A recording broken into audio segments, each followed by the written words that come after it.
Hello guys, આજે બનાવશું પાવભાજીની recipe. Start કરે સૌપ્રથમ ગેસ ઓન કરી પ્રેશર કુકર રાખવાનું.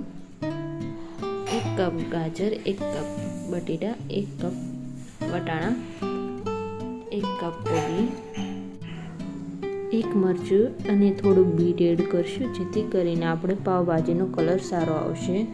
1 ચમચી મીઠું, 1 ચમચી હળદર, 1 કપ પાણી એડ કરશું. હવે પ્રેશર કુકરને આપણે ઢાંકણ ઢાંકી દઈશું.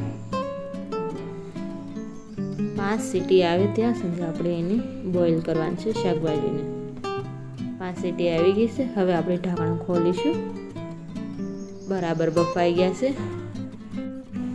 હવે મેશરથી મિક્સ કરી દઈએ. બધા શાકભાજી બરાબર મિક્સ થઈ ગયા છે.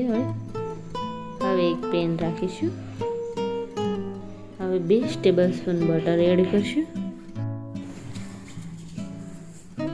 2 ચમચી ઓઇલ એડ કરશું.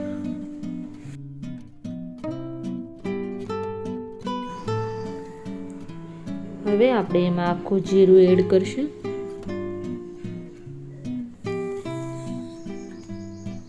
1 કપ ડુંગળી એડ કરશું. 1 મિનિટ માટે સાતળશું. હવે 1 કપ ટામેટા એડ કરશું. 2 મિનિટ માટે મિક્સ કરશું ટામેટા અને ડુંગળીને.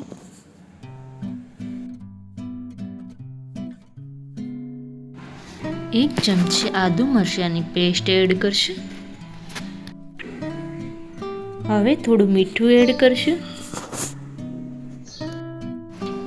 બરાબર મિક્સ કરી લઈએ.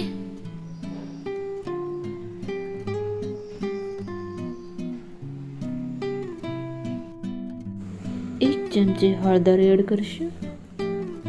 1 ચમચી ધાણા જીરું એડ કરશું. 1 ચમચી કાશ્મીરી લાલ મરચું એડ કરશું. 1 ચમચી પાવભાજી મસાલો એડ કરશું.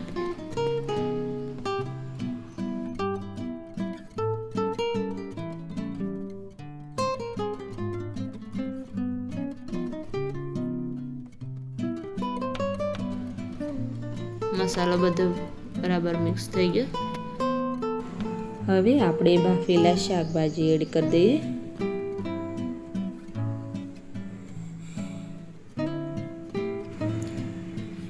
બે મિનિટ માટે આપણે મિક્સ કરશું.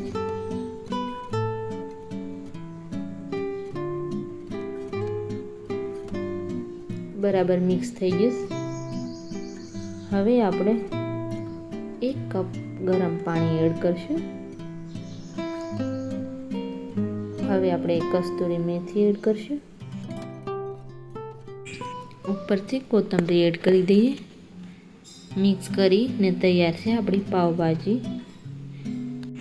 હવે આપણે પાવ શેકી લઈએ. 1 ચમચી બટર, 1 ચપટી લાલ મરચું, કોથમરી અને પાવ શેકી લઈએ. પાવ આપણા બધા બરાબર શેકાઈ ગયા.